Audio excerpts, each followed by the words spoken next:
नमस्कार, शाम के 7 बज चुके हैं। आप देख रहे हैं लाख टके की बात। मैं हूं आपके साथ अनुराग दीक्षित। देश और दुनिया की तमाम अहम खबरें आपको दिखाएंगे अगले 1 घंटे में, लेकिन सबसे पहले 7 बजे के इस बुलेटिन की शुरुआत करते हैं सियासत से जुड़ी तमाम अहम खबरों के साथ। 4 बड़ी खबरें कौन सी हैं जो दिखाएंगे आपको लाख टके की बात में, वो सबसे पहले दिखाते हैं। सबसे पहले बात करेंगे पश्चिमी उत्तर प्रदेश में जिस तरीके से चुनावी प्रचार लगातार बढ़ता जा रहा है, उसकी हर एक अपडेट आपको बताएंगे। जहां एक तरफ योगी आदित्यनाथ ने आज मेरठ, हस्तिनापुर और गढ़मुक्तेश्वर में चुनाव प्रचार किया है, तो वहीं गुरुवार को पश्चिमी उत्तर प्रदेश में रैली के बाद आज उत्तराखंड में पहुंचे हैं गृह मंत्री अमित शाह। इसके अलावा बात अखिलेश यादव और जयंत चौधरी की प्रेस कॉन्फ्रेंस की भी करेंगे। बात पश्चिमी उत्तर प्रदेश के साथ साथ पूर्वांचल की करेंगे, जहां की हाई प्रोफाइल सीट पडरौना पर स्वामी प्रसाद मौर्य और आरपीएन सिंह का मुकाबला हो सकता है। तो सियासत से जुड़ी हर बड़ी खबर आपको दिखाएंगे, लेकिन सबसे पहले बात पश्चिमी उत्तर प्रदेश की। पश्चिमी उत्तर प्रदेश जहां भारतीय जनता पार्टी की तरफ से लगातार हिंदुत्व और सांस्कृतिक राष्ट्रवाद का मुद्दा उठाया जा रहा है। एक तरफ जहां बीजेपी की तिगड़ी है, यानी मोदी, अमित शाह और योगी आदित्यनाथ, वहीं दूसरी तरफ इस तिगड़ी का मुकाबला है जोड़ी से अखिलेश यादव और जयंत चौधरी की। लिहाजा भारतीय जनता पार्टी कोई कोर कसर नहीं छोड़ना चाहती।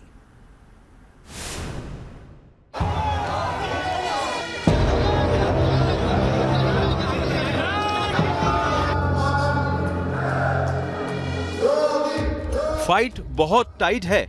यूपी की सियासी प्रयोगशाला पश्चिमी यूपी में सबसे बड़ा संग्राम है। इस जंग में हिंदुत्व का मुद्दा है, जिन्नावादियों पर सवाल है। 2014, 2017 हो या फिर 2019, पश्चिमी यूपी में अगर बीजेपी का दबदबा रहा है तो उसकी वजह सांस्कृतिक राष्ट्रवाद और हिंदुत्व रहा है। एक बार फिर बीजेपी विकास के दावों के साथ इन्हीं मुद्दों पर जोर दे रही है।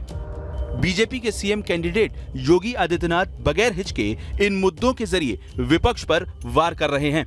जो लोग स्वयं सुरक्षा के लिए खतरा बने थे, क्या उनसे कोई उम्मीद करते हैं क्या?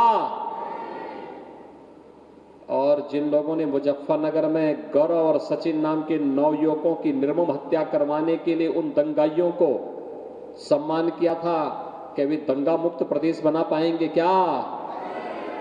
भाइयों बहनों, इनकी संवेदना न गांवों के विकास के लिए है, न गरीब के कल्याण के लिए है, न बेटियों की सुरक्षा के लिए है, न नौजवानों के रोजगार के लिए है, और न अन्नदाता किसानों की खुशहाली के लिए है। सिर्फ भाषणों में ही हिंदुत्व का जिक्र नहीं है, ट्वीट के जरिए भी समाजवादी पार्टी पर प्रहार किया जा रहा है।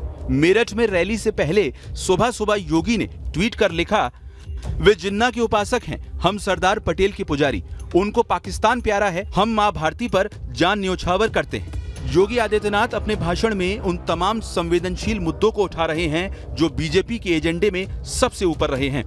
क्रांतिकारियों का सम्मान किया, शहीद स्मारकों का पुनरुद्धार किया। जो पैसा पहले कब्रिस्तान की बाउंड्री वाल पर खर्च हो रहा था, वो पैसा हमने तीर्थों के विकास पर खर्च किया। ये फर्क साफ है, आपको भी एहसास हो रहा होगा। एक सरकार दंगाइयों का सम्मान करती है, आतंकवादियों का सम्मान करती है, और गरीबों को मिलने वाली योजनाओं पर डकैती डलवाने का काम भी करती है। पश्चिमी यूपी में योगी का कारवां हस्तिनापुर में, मेरठ में रहा है। वही मेरठ जो सांप्रदायिक दंगों के लिए कुख्यात रहा है। मेरठ में डोर टू डोर कैंपेन के पहले योगी आदित्यनाथ ने मेरठ के दंगों का जिक्र किया। योगी ने दावा किया कि 5 साल पहले जो मेरठ मजहबी दंगों की आग में झुलसता था, आज समृद्धि की उड़ान भर रहा है। सीएम योगी आदित्यनाथ ने मेरठ के कंकखेड़ा में जनसंपर्क अभियान में भी हिस्सा लिया। उन्होंने इलाके में घर घर जाकर लोगों से वोट मांगे। मुख्यमंत्री योगी आदित्यनाथ आपके पास खुद प्रचार करने के लिए आए, आपको मुख्यमंत्री ने ये दिया, कैसा लग रहा है कि प्रदेश का मुखिया? बहुत अच्छा लग रहा है, बहुत अच्छा लग रहा है। आशीर्वाद दे दिया लड़के के लिए, यही बहुत। क्या कहा मुख्यमंत्री ने? खुश रहो, सर पे हाथ रख दिया। मुख्यमंत्री आपके यहाँ पर आए हैं प्रचार करने, आपके घर तक पहुँचे हैं, कैसा महसूस कर रहे हैं? बहुत अच्छा लग रहा है सर, हमें तो बहुत ज़्यादा अच्छा लग रहा है। आपके पास मुख्यमंत्री आए थे? आए थे। क्या कहा था मुख्यमंत्री ने? बस वोट की कहा था। वोट की हाँ जी। जनता से संवाद के दौरान योगी आदित्यनाथ ने विपक्ष पर नेगेटिव राजनीति करने का आरोप लगाया।